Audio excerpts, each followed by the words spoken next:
ఉత్తరాంధ్ర జిల్లాలకు చెందిన సీనియర్ నేత, మాజీ మంత్రి బొత్స సత్యనారాయణ పెద్ద మనిషి అయిపోయారు. ఆయన ఎన్నికలు ధృవీకరిస్తూ ఎన్నికల అధికారైనటువంటి జిల్లా కలెక్టర్ ఆయనకి విజేతగా ప్రకటించారు. దాంతో బొత్స సత్యనారాయణ శాసన మండలి సభ్యుడిగా విజేతగా గెలిచినట్టయింది. ఆయన పెద్దల సభలోకి తొలిసారి అడుగు పెట్టబోతున్నారు. బొత్స రాజకీయ జీవితం చూసుకుంటే 1999లో తొలిసారి బొబ్బిలి నుంచి కాంగ్రెస్ తరఫున ఎంపీగా ఎన్నికయ్యారు.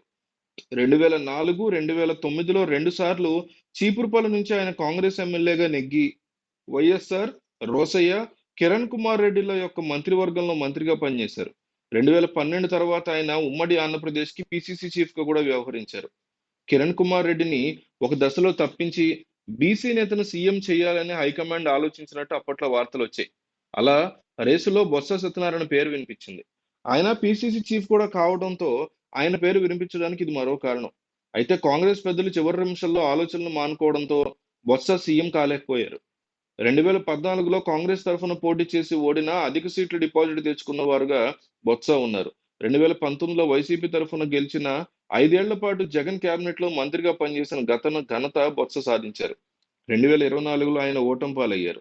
అయినా 2 నెలలు తిరగకుండానే చట్టసభల్లో బొత్స వెళ్లడం విశేషం. ఇక బొత్స ఎమ్మెల్సీగా మండలిలో అడుగుపెడుతున్నారు. అయితే ఆయన ఉత్త ఎమ్మెల్సీగా మిగిలిపోతారా? లేక జగన్ ఆయనకి ప్రమోషన్ ఇస్తారా అనేది చర్చ. సీనియర్ మోస్ట్ లీడర్‌గా ఉన్న బొత్సని శాసన మండలిలో లీడర్ ఆఫ్ అపోజిషన్‌గా జగన్ నియమిస్తారని అంటున్నారు. అదే జరిగితే బొత్స రొట్టె విరిగి నేతిలో పడినట్లే అవుతుంది. బొత్సని ముందు పెట్టి వైసీపీ సర్కార్‌ని చెడుగు ఆడాలన్నదే జగన్ వ్యూహం. అదే సమయంలో బొత్సకి కీలకమైన పదవిస్తే జగన్ కంటే ఆయనే పవర్‌ఫుల్ అవుతారు. మరది వైసీపీ హైకమాండ్ ఎంతవరకు సర్దుకుంటుందన్నది కూడా మరో ఆలోచనగా ఉంది. జగన్ అయితే అసెంబ్లీలో జస్ట్ ఎమ్మెల్యే మాత్రమే. కానీ బొత్స అపోజిషన్ లీడర్ అయితే క్యాబినెట్ ర్యాంక్ హోదా పొందుతారు.